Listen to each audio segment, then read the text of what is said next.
Chapter 14.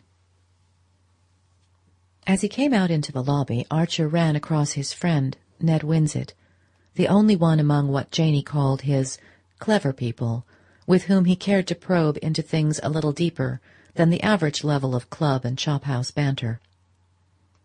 He had caught sight, across the house, of Winsett's shabby round-shouldered back, and had once noticed his eyes turned towards the Beaufort box.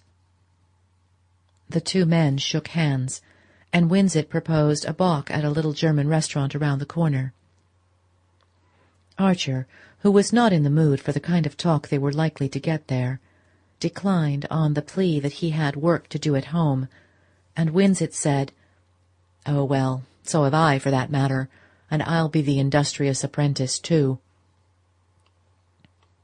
They strolled along together, and presently Winsett said, "Look here, what I'm really after is the name of the dark lady in that swell box of yours. With the Beauforts, wasn't she? The one your friend Lefferts seems so smitten by."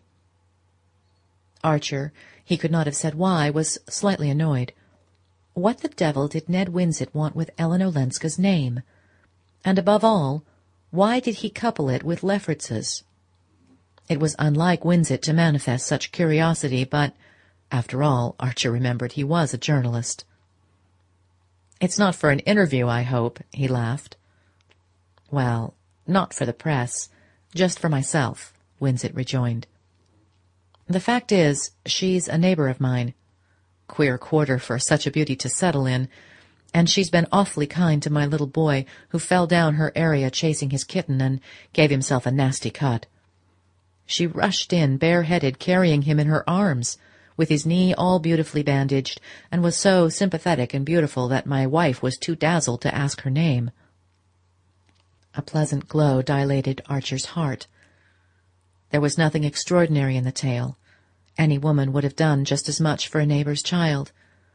But it was just like Ellen, he thought, to have rushed in bareheaded, carrying the boy in her arms, and to have dazzled poor Mrs. Winsett into forgetting to ask who she was. "That is the Countess Olenska, a granddaughter of old Mrs. Mingott's." "Whew, a countess," whistled Ned Winsett. "Well, I didn't know countesses were so neighborly. Mingotts ain't." "They would be if you'd let them." Ah, well, it was their old interminable argument as to the obstinate unwillingness of the clever people to frequent the fashionable, and both men knew there was no use in prolonging it. "I wonder," Winsett broke off, "how a countess happens to live in our slum." "Because she doesn't care a hang where she lives, or about any of our little social signposts," said Archer, with a secret pride in his own picture of her. Been in bigger places, I suppose," the other commented. "Well, here's my corner." He slouched off across Broadway, and Archer stood looking after him and musing on his last words. Ned Winsett had those flashes of penetration. They were the most interesting thing about him, and always made Archer wonder why they had allowed him to accept failure so stolidly at an age when most men are still struggling. Archer had known that Winsett had a wife and child, but he had never seen them. The two men always met at the Century or at some haunt of journalists and theatrical people, such as the restaurant where Winsett had proposed to go for a bock. He had given Archer to understand that his wife was an invalid, which might be true of the poor lady, or might merely mean that she was lacking in social gifts, or in evening clothes, or in both. Winsett himself had a savage abhorrence of social observances.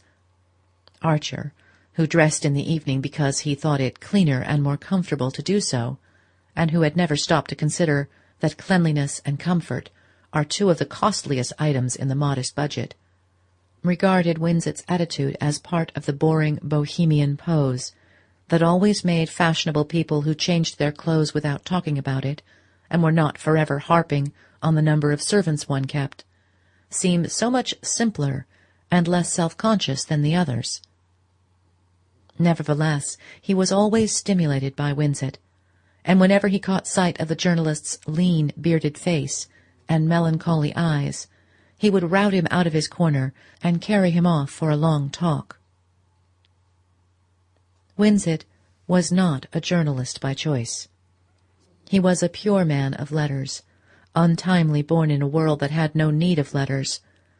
But after publishing one volume of brief and exquisite literary appreciations, of which 120 copies were sold, 30 given away, and the balance eventually destroyed by the publishers, as per contract, to make room for more marketable material, he had abandoned his real calling and taken a sub-editorial job on a women's weekly, where fashion plates and paper patterns alternated with New England love stories and advertisements of temperance drinks.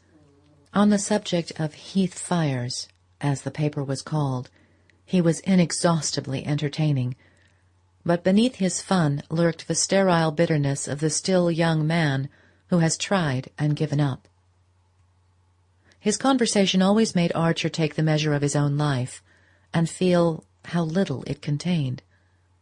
But Winsett's, after all, contained still less, and though their common fund of intellectual interests and curiosities made their talks exhilarating, their exchange of views usually remained within the limits of a pensive dilettantism. "The fact is, life isn't much of a fit for either of us," Winsett had once said. "I'm down and out, nothing to be done about it. I've got only one ware to produce, and there's no market for it here, and won't be in my time. But you're free, and you're well off. Why don't you get into touch? There's only one way to do it.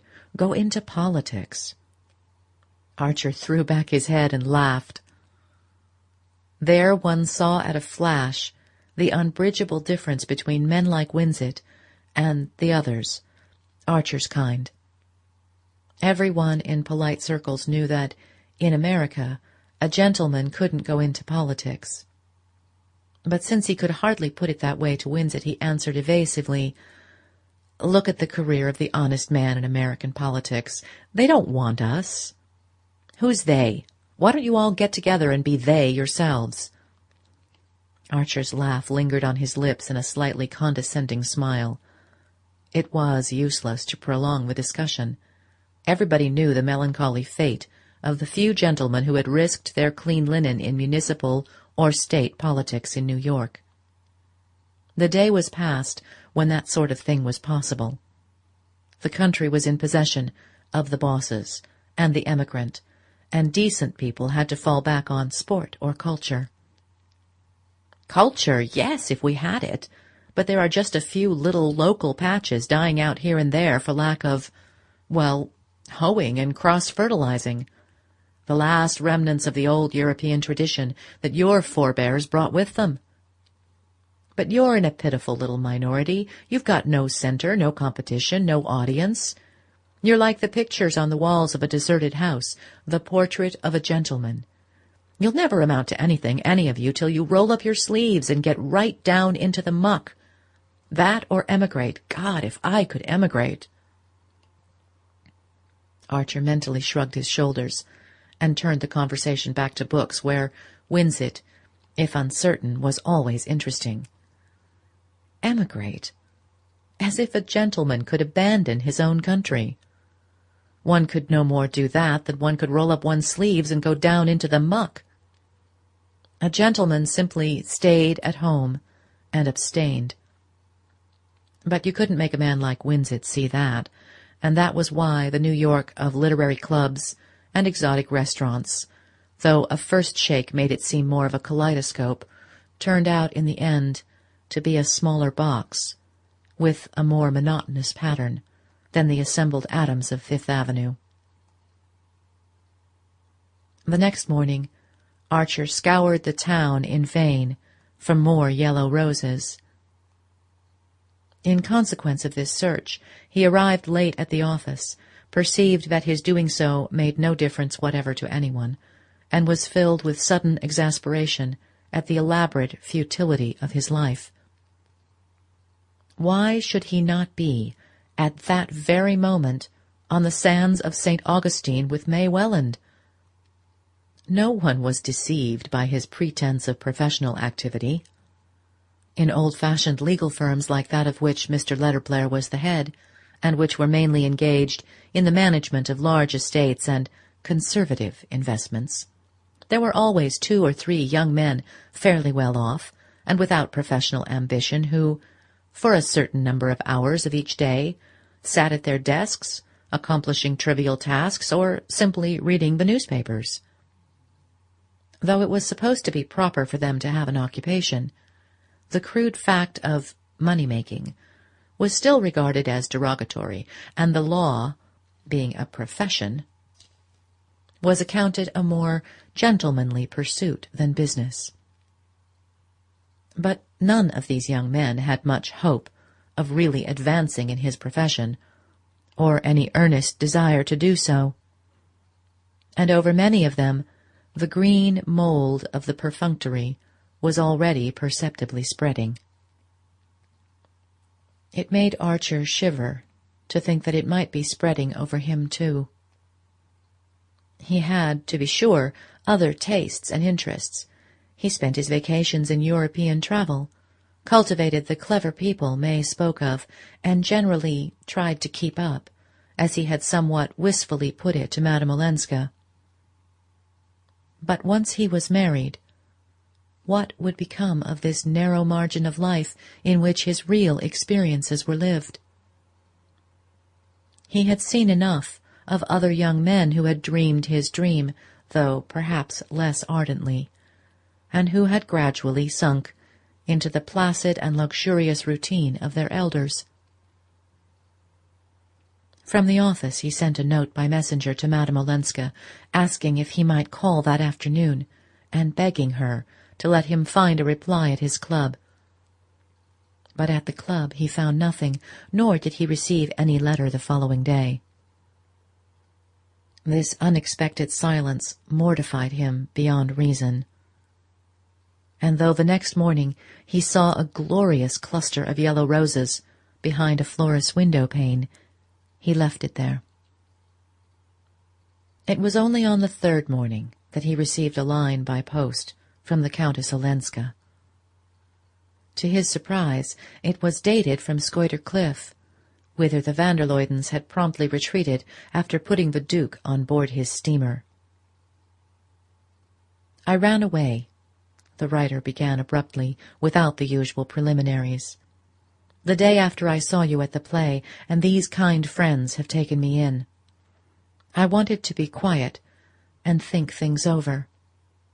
You were right in telling me how kind they were. I feel myself so safe here. I wish that you were here with us." She ended with a conventional, "Yours sincerely," and without any allusion to the date of her return. The tone of the note surprised the young man. What was Madame Olenska running away from, and why did she feel the need to be safe?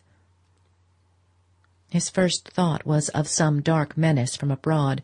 Then he reflected that he did not know her epistolary style, and that it might run to picturesque exaggeration. Women always exaggerated, and moreover she was not wholly at her ease in English, which she often spoke as if she were translating from the French. "Je me suis évadée," put in that way, the opening sentence immediately suggested that she might merely have wanted to escape from a boring round of engagements, which was very likely true, for he judged her to be capricious and easily wearied of the pleasure of the moment. It amused him to think of the van der Luydens having carried her off to Scoider Cliff on a second visit, and this time for an indefinite period.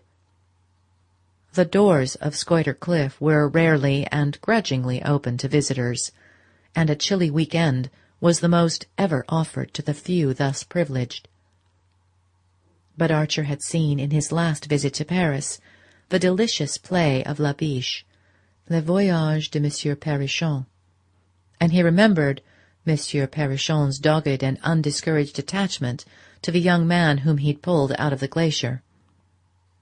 The van der Luydens had rescued Madame Olenska from a doom almost as icy, and though there were many other reasons for being attracted to her, Archer knew that beneath them all lay the gentle and obstinate determination to go on rescuing her. He felt a distinct disappointment on learning that she was away, and almost immediately remembered that, only the day before, he had refused an invitation to spend the following Sunday with the Reggie Chiverses at their house on the Hudson, a few miles below Scoider Cliff.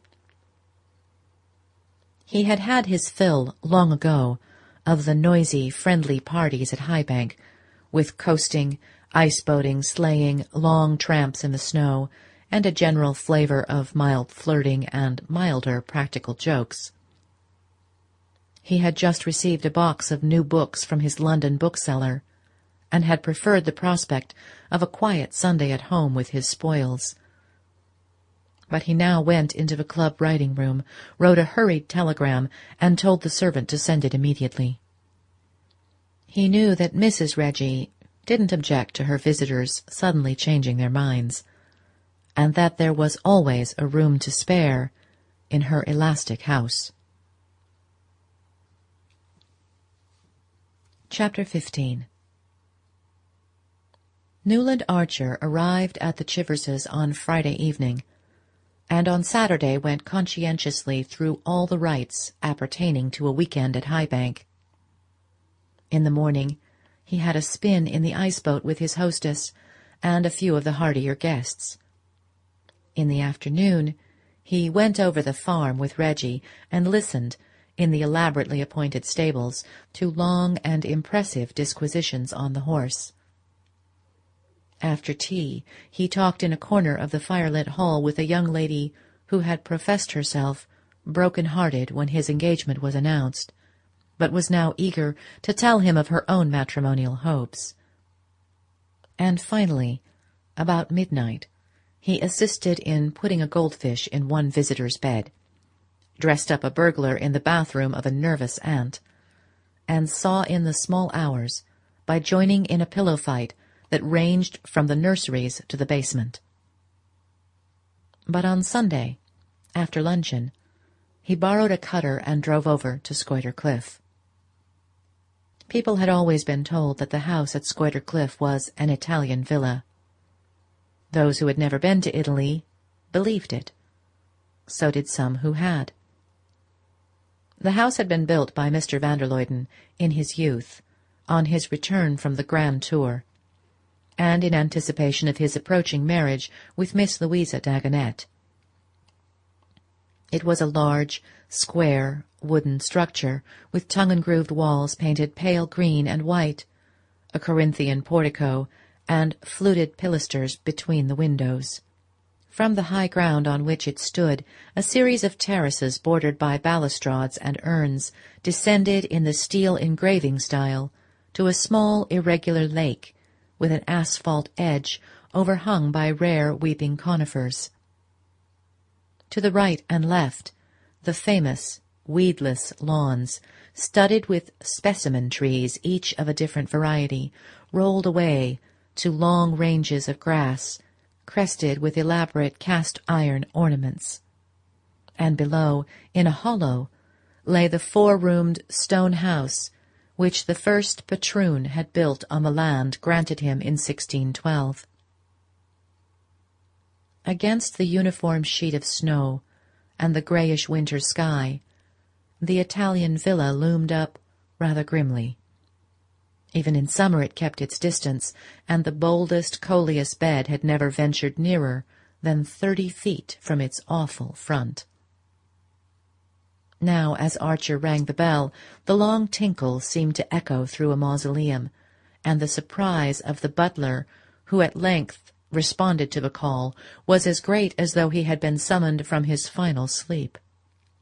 Happily, Archer was of the family, and therefore, irregular though his arrival was, entitled to be informed that the Countess Olenska was out, having driven to afternoon service with Mrs. van der Luyden exactly 3/4 of an hour earlier. "Mr. van der Luyden," the butler continued, "is in, sir, but my impression is that he is either finishing his nap or else reading yesterday's Evening Post. I heard him say, sir, on his return from church this morning, that he intended to look through the Evening Post after luncheon. "If you like, sir, I might go to the library door and listen." But Archer, thanking him, said that he would go and meet the ladies, and the butler, obviously relieved, closed the door on him majestically. A groom took the cutter to the stables, and Archer struck through the park to the high road. The village of Scoider Cliff was only 1.5 miles away, but he knew that Mrs. van der Luyden never walked, and that he must keep to the road to meet the carriage.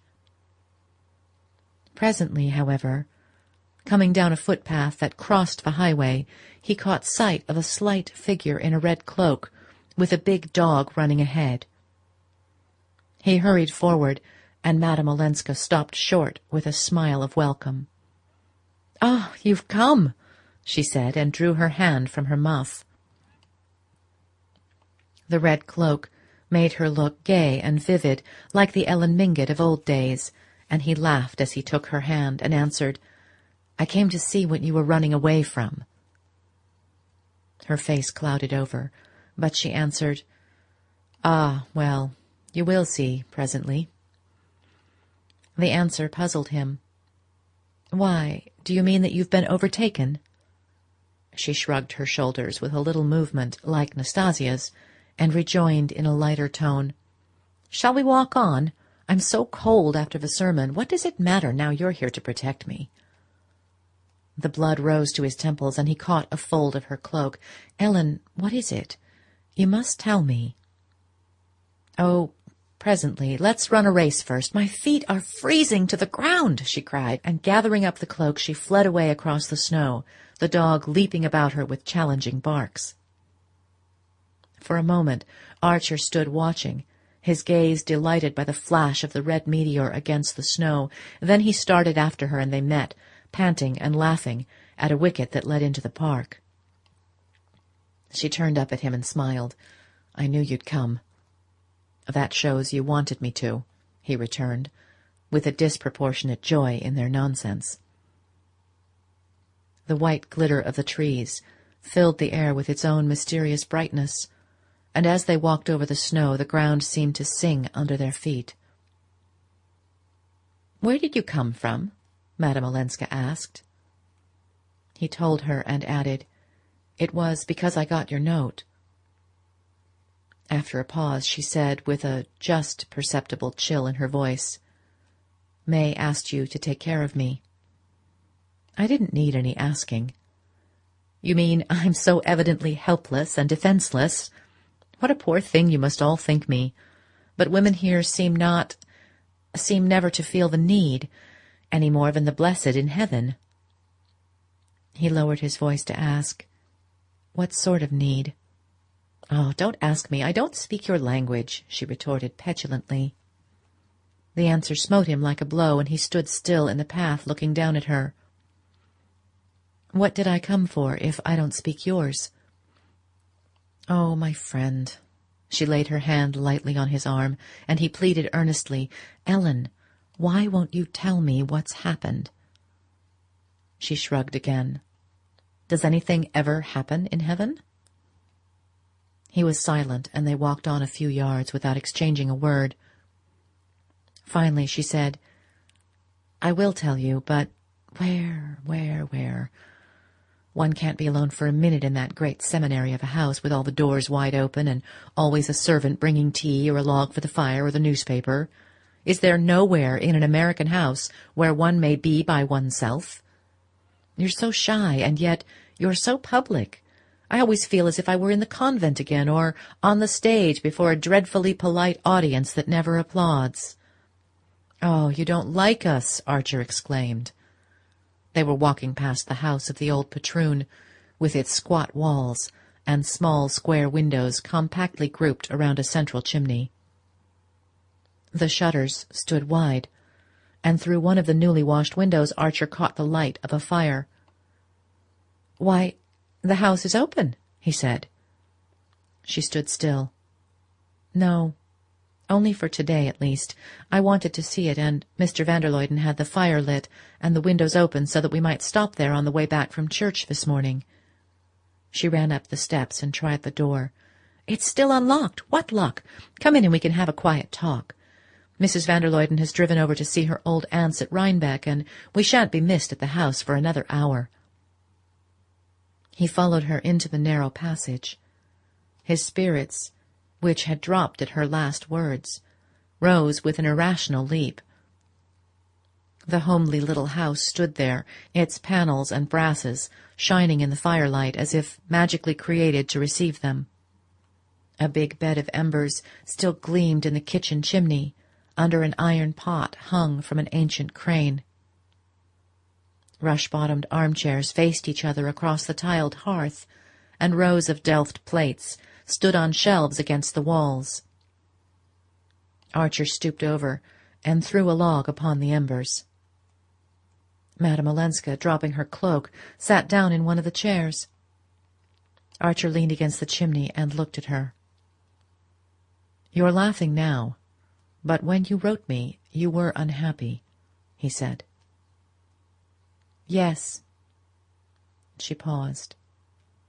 "But I can't feel unhappy when you're here."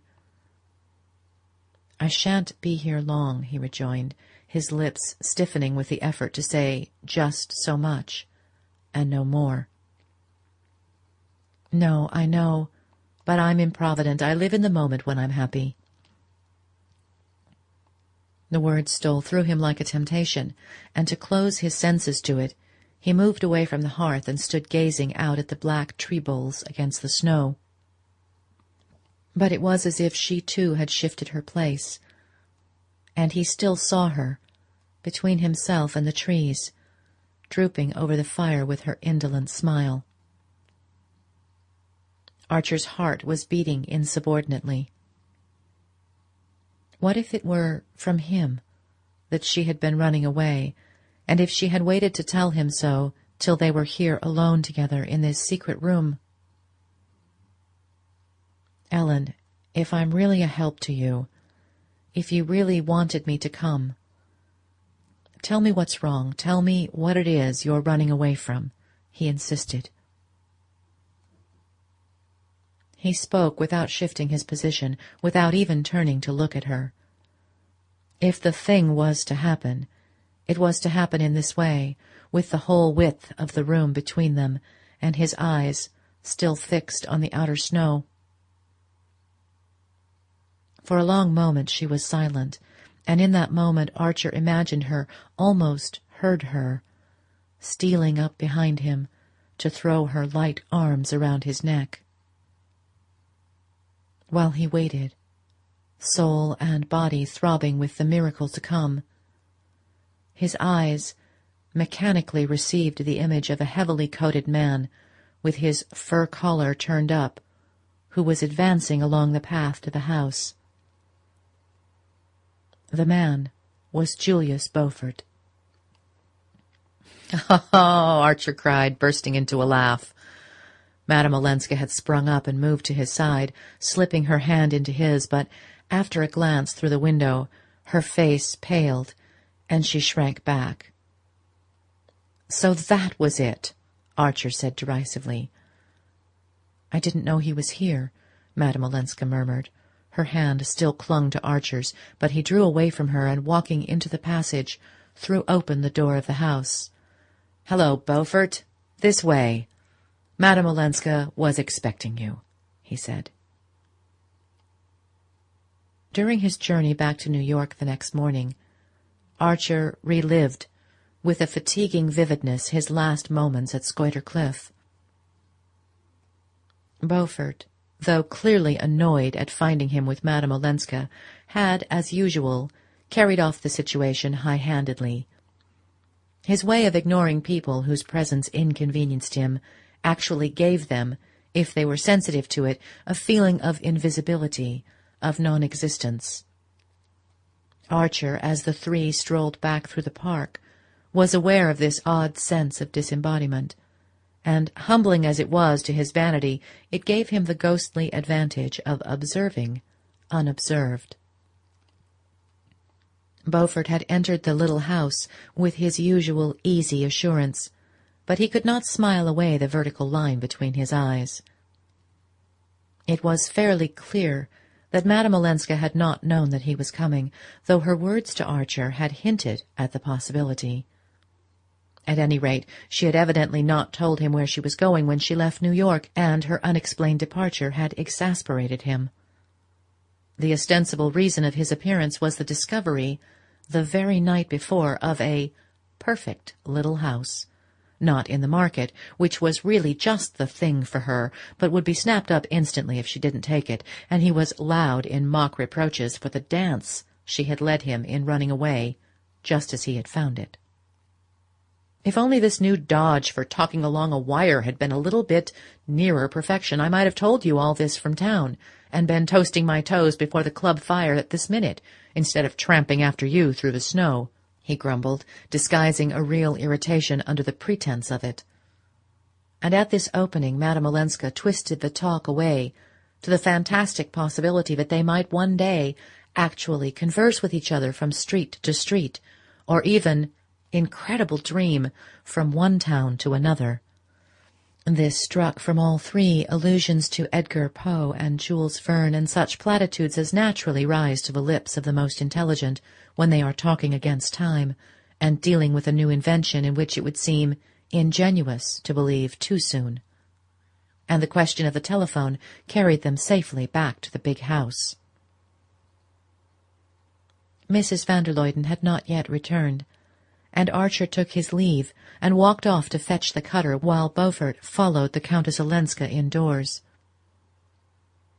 It was probable that, little as the van der Luydens encouraged unannounced visits, he could count on being asked to dine and sent back to the station to catch the 9 o'clock train. But more than that he would certainly not get, for it would be inconceivable to his hosts that a gentleman travelling without luggage should wish to spend the night, and distasteful to them to propose it to a person with whom they were on terms of such limited cordiality as Beaufort. Beaufort knew all this, and must have foreseen it, and his taking the long journey for so small a reward gave the measure of his impatience. He was undeniably in pursuit of the Countess Olenska, and Beaufort had only one object in view in his pursuit of pretty women. His dull and childless home had long since palled on him, and in addition to more permanent consolations, he was always in quest of amorous adventures in his own set. This was the man from whom Madame Olenska was avowedly flying. The question was whether she had fled because his importunities displeased her, or because she did not wholly trust herself to resist them. Unless, indeed, all her talk of flight had been a blind, and her departure no more than a maneuver. Archer did not really believe this. Little as he had actually seen of Madame Olenska, he was beginning to think that he could read her face, and if not her face, her voice, and both had betrayed annoyance and even dismay at Beaufort's sudden appearance. But, after all, if this were the case, was it not worse than if she had left New York for the express purpose of meeting him? If she had done that, she ceased to be an object of interest. She threw in her lot with the vulgarest of dissemblers. A woman engaged in a love affair with Beaufort classed herself irretrievably. No, it was worse 1,000 times if, judging Beaufort, and probably despising him, she was yet drawn to him by all that gave him an advantage over the other men about her. His habit of 2 continents and 2 societies, his familiar association with artists and actors and people generally in the world's eye, and his careless contempt for local prejudices. Beaufort was vulgar. He was uneducated. He was purse-proud. But the circumstances of his life and a certain native shrewdness made him better worth talking to than many men, morally and socially his betters, whose horizon was bounded by the Battery and the Central Park. How should anyone coming from a wider world not feel the difference and be attracted by it? Madame Olenska, in a burst of irritation, had said to Archer that he and she did not talk the same language, and the young man knew that in some respects this was true. But Beaufort understood every turn of her dialect, and spoke it fluently. His view of life, his tone, his attitude, were merely a coarser reflection of those revealed in Count Olenski's letter. This might seem to be his disadvantage with Count Olenski's wife, but Archer was too intelligent to think that a young woman like Ellen Olenska would necessarily recoil from everything that reminded her of her past. She might believe herself wholly in revolt against it, but what had charmed her in it would still charm her, even though it were against her will. Thus, with a painful impartiality, did the young man make out the case for Beaufort and for Beaufort's victim. A longing to enlighten her was strong in him, and there were moments when he imagined that all she asked was to be enlightened. That evening he unpacked his books from London. The box was full of things he had been waiting for impatiently: a new volume of Herbert Spencer, another collection of the prolific Alphonse Daudet's brilliant tales, and a novel called Middlemarch, as to which there had lately been interesting things said in the reviews. He had declined 3 dinner invitations in favor of this feast, but though he turned the pages with the sensuous joy of the book-lover, he did not know what he was reading, and one book after another dropped from his hand. Suddenly, among them, he lit on a small volume of verse which he had ordered because the name had attracted him, The House of Life. He took it up and found himself plunged in an atmosphere unlike any he had ever breathed in books, so warm, so rich, and yet so ineffably tender, that it gave a new and haunting beauty to the most elementary of human passions. All through the night he pursued through those enchanted pages the vision of a woman who had the face of Ellen Olenska. But when he woke the next morning and looked out at the brownstone houses across the street, and thought of his desk in Mr. Letterblair's office, and the family pew in Grace Church, his hour in the park of Scoider Cliff became as far outside the pale of probability as the visions of the night. "Mercy, how pale you look, Newland," Janey commented over the coffee cups at breakfast, and his mother added, "Newland, dear, I've noticed lately that you've been coughing. I do hope you're not letting yourself be overworked."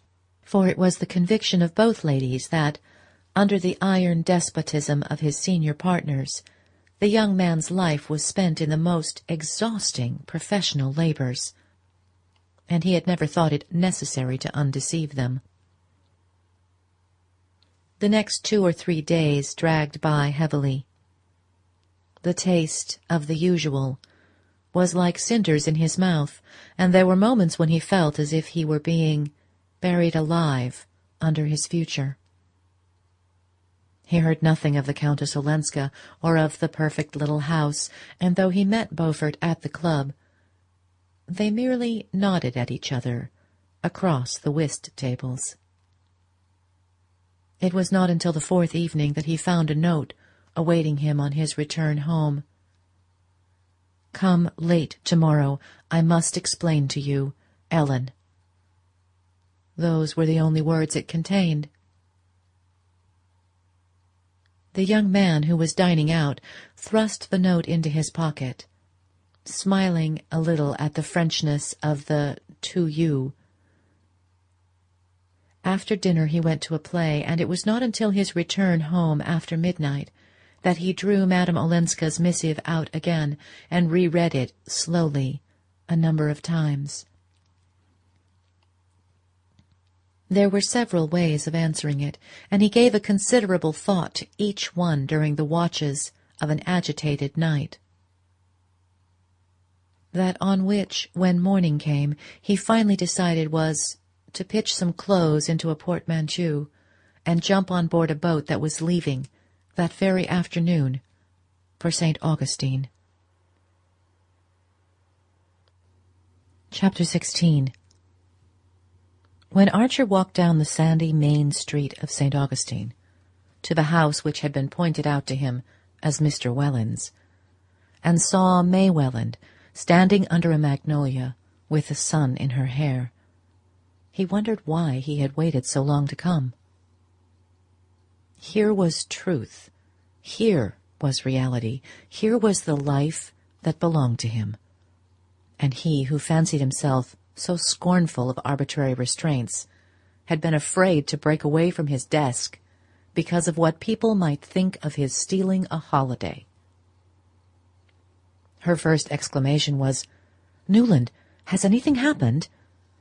And it occurred to him that it would have been more feminine if she had instantly read in his eyes why he had come.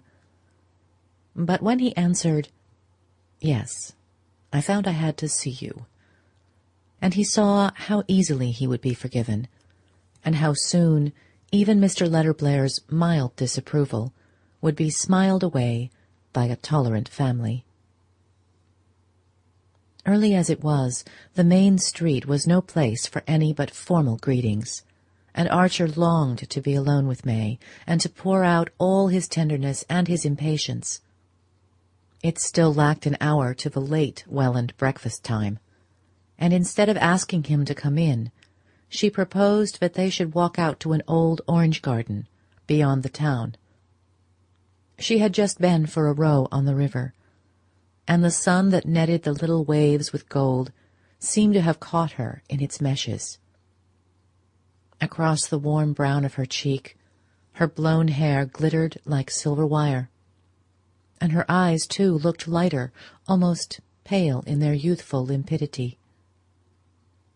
As she walked beside Archer with her long, swinging gait, her face wore the vacant serenity of a young marble athlete.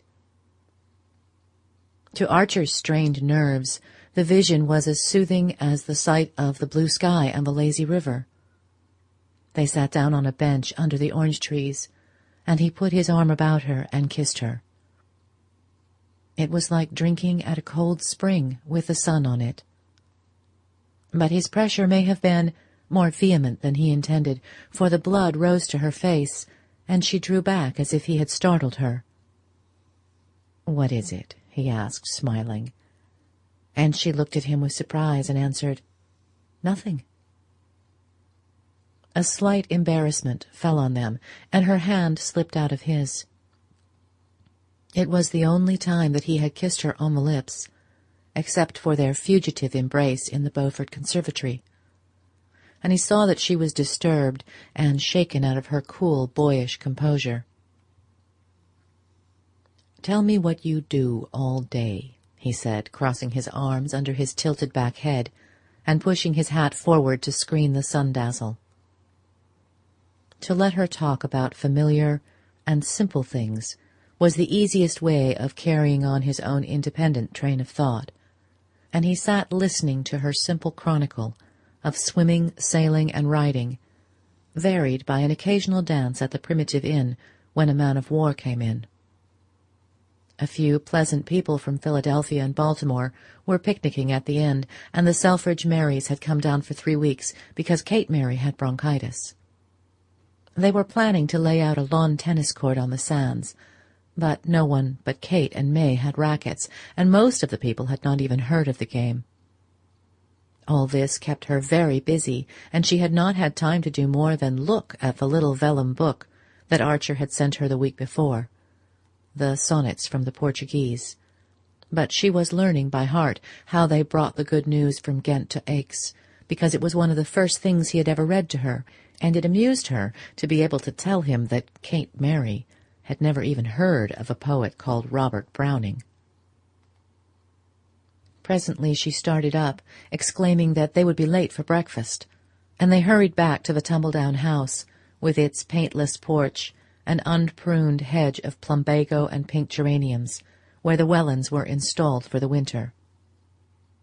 Mr. Welland's sensitive domesticity shrank from the discomforts of the slovenly southern hotel, and at immense expense, and in face of almost insuperable difficulties, Mrs. Welland was obliged, year after year, to improvise an establishment partly made up of discontented New York servants and partly drawn from the local African supply. "The doctors want my husband to feel that he is in his own home. Otherwise he would be so wretched that the climate would not do him any good," she explained, winter after winter, to the sympathizing Philadelphians and Baltimoreans. And Mr. Welland, beaming across a breakfast table miraculously supplied with the most varied delicacies, was presently saying to Archer, "You see, my dear fellow, we camp. We literally camp. I tell my wife and May that I want to teach them how to rough it." Mr. and Mrs. Welland had been as much surprised as their daughter by the young man's sudden arrival, but it had occurred to him to explain that he had felt himself on the verge of a nasty cold, and this seemed to Mr. Welland an all-sufficient reason for abandoning any duty. "You can't be too careful, especially towards spring," he said, heaping his plate with straw-colored griddle cakes and drowning them in golden syrup. "If I'd only been as prudent at your age, May would have been dancing at the assemblies now, instead of spending her winters in a wilderness with an old invalid."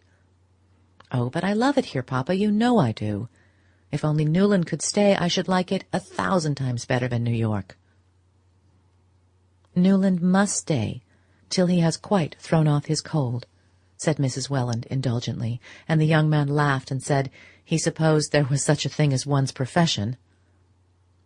He managed, however, after an exchange of telegrams with the firm, to make his cold last a week, and it shed an ironic light on the situation to know that Mr. Letterblair's indulgence was partly due to the satisfactory way in which his brilliant young junior partner had settled the troublesome matter of the Olenska divorce.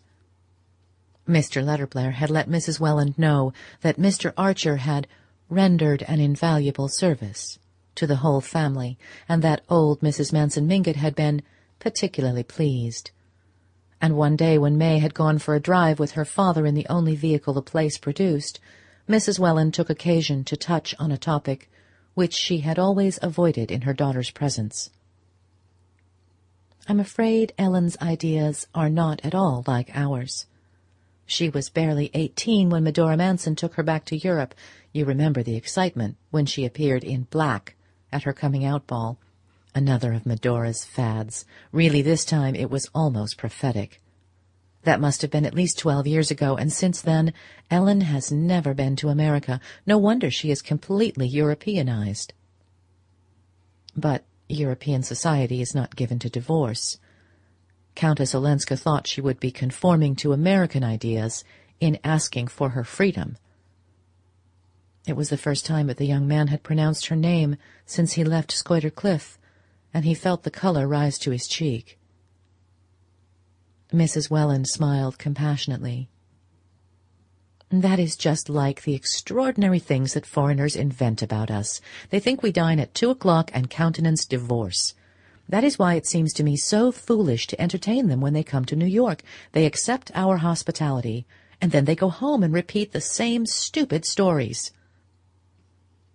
Archer made no comment on this, and Mrs. Welland continued, "But we do most thoroughly appreciate your persuading Ellen to give up the idea. Her grandmother and her Uncle Lovell could do nothing with her. Both of them have written that her changing her mind was entirely due to your influence. In fact, she said so to her grandmother. She has an unbounded admiration for you. Poor Ellen. She always was a wayward child. I wonder what her fate will be." "And what we've all contrived to make it," he felt like answering. "If you'd all of you rather she should be Beaufort's mistress than some decent fellow's wife, you've certainly gone the right way about it." He wondered what Mrs. Welland would have said if he had uttered the words instead of merely thinking them. He could picture the sudden decomposure of her firm, placid features, to which a lifelong mastery over trifles had given an air of facetious authority. Traces still lingered on them of fresh beauty, like her daughter's, and he asked himself if May's face was doomed to thicken in the same middle-aged image of invincible innocence.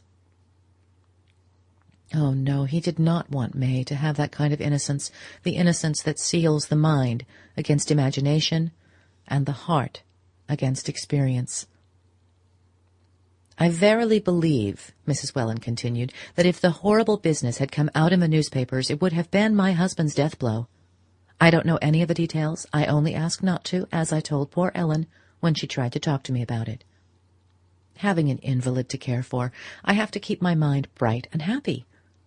But Mr. Welland was terribly upset. He had a slight temperature every morning while we were waiting to hear what had been decided. It was the horror of his girls learning that such things were possible, but of course, dear Newland, you felt that too. We all knew that you were thinking of May." "I'm always thinking of May," the young man rejoined, rising to cut short the conversation. He had meant to seize the opportunity of his private talk with Mrs. Welland, to urge her to advance the date of his marriage. But he could think of no arguments that would move her, and with a sense of relief he saw Mr. Welland and May driving up to the door.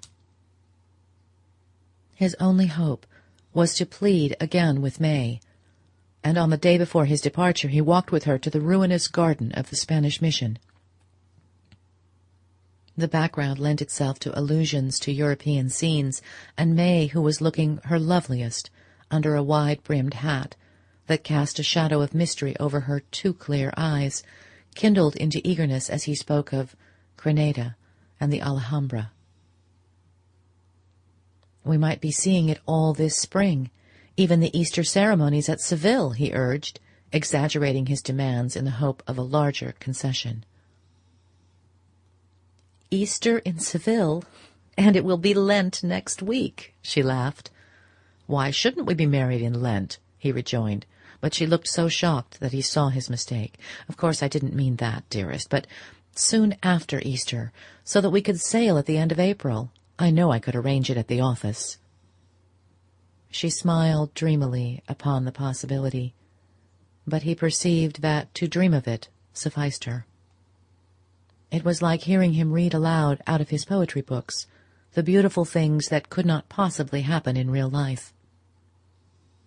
"Oh, do go on, Newland. I do love your descriptions." "But why should they be only descriptions? Why shouldn't we make them real?" "We shall, dearest, of course, next year." Her voice lingered over it. "Don't you want them to be real sooner? Can't I persuade you to break away now?" She bowed her head, vanishing from him completely under her conniving hat-brim. "Why should we dream away another year? Look at me, dear. Don't you understand how I want you for my wife?" For a moment she remained motionless. Then she raised on him eyes of such despairing clearness that he half released her waist from his hold. But suddenly her look changed and deepened inscrutably. "I'm not sure if I do understand," she said. Is it because you're not certain of continuing to care for me?" Archer sprang up from his seat. "My God! Perhaps. I don't know," he broke out angrily. May Welland rose also. As they faced each other, she seemed to grow in womanly stature and dignity. Both were silent for a moment, as if dismayed by the unforeseen trend of their words. Then she said in a low voice, "If that is it, is there someone else?" "Someone else? Between you and me?" He echoed her words slowly, as though they were only half intelligible, and he wanted time to repeat the question to himself. She seemed to catch the uncertainty of his voice, for she went on in a deepening tone, "Let us talk frankly, Newland. Sometimes I've felt a difference in you, especially since our engagement has been announced." "Dear, what madness!" he recovered himself to exclaim. She met his protest with a faint smile. If It won't hurt us to talk about it." She paused and added, lifting her head with one of her noble movements, "Or even if it's true, why shouldn't we speak of it? You might so easily have made a mistake." He lowered his head, staring at the black leaf pattern on the sunny path at their feet. "Mistakes are always easy to make, but if I had made one of the kind you suggest, is it likely that I should be imploring you to hasten our marriage?" She looked downward, too, disturbing the pattern with the point of her sunshade while she struggled for expression. "Yes," she said at length. "You might want, once and for all, to settle the question. It's one way."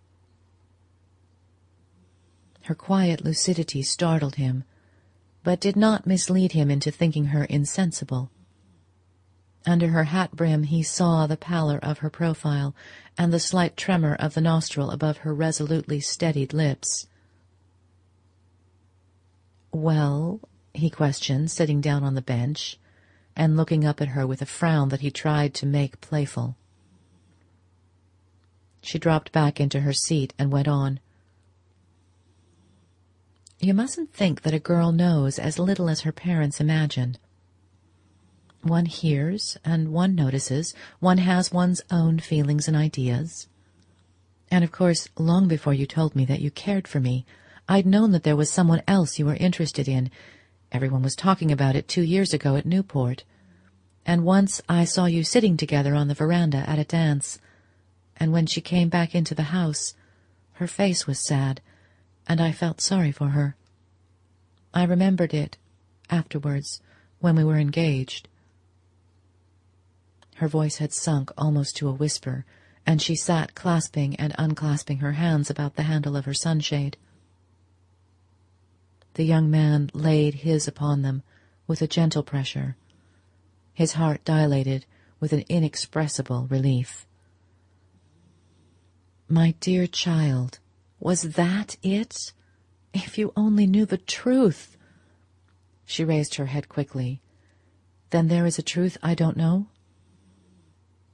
He kept his hand over hers. "I meant the truth about the old story you speak of." "But that's what I want to know, Newland, what I ought to know. I couldn't have my happiness made out of a wrong, an unfairness to somebody else, and I want to believe that it would be the same with you. What sort of life could we build on such foundations?" Her face had taken on a look of such tragic courage that he felt like bowing himself down at her feet. "I've wanted to say this for a long time," she went on. "I've wanted to tell you that when two people really love each other, I understand that there may be situations which make it right that they should go against public opinion. And if you feel yourself in any way pledged to the person we've spoken of, and if there is any way in which you can fulfill your pledge, even by her getting a divorce, Newland, don't give her up because of me." His surprise at discovering that her fears had fastened upon an episode so remote and so completely of the past as his love affair with Mrs. Thorley Rushworth gave way to wonder at the generosity of her view. There was something superhuman in an attitude so recklessly unorthodox, and if other problems had not pressed on him, he would have been lost in wonder at the prodigy of the Welland's daughter urging him to marry his former mistress. But he was still dizzy with the glimpse of the precipice they had skirted, and full of a new awe at the mystery of young girlhood.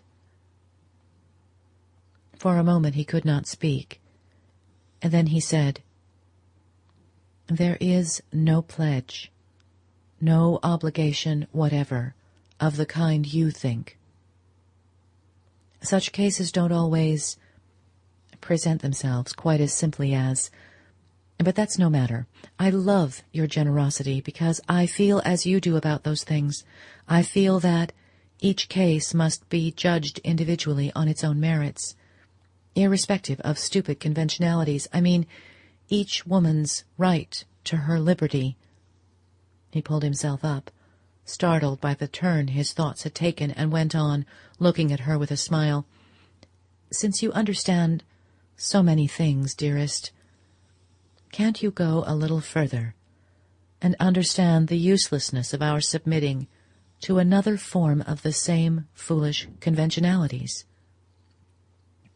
If there's no one and nothing between us, isn't that an argument for marrying quickly rather than for more delay?"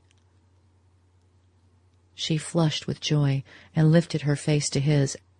As he bent to it, he saw that her eyes were full of happy tears. But in another moment she seemed to have descended from her womanly eminence to helpless and timorous girlhood, and he understood that her courage and initiative were all for others and that she had none for herself. It was evident that the effort of speaking had been much greater than her studied composure betrayed, and that at his first word of reassurance she had dropped back into the usual, as a too adventurous child takes refuge in its mother's arms. Archer had no heart to go on pleading with her. He was too much disappointed at the vanishing of the new being who had cast that one deep look at him from her transparent eyes. May seemed to be aware of his disappointment, but without knowing how to alleviate it, and they stood up and walked silently home.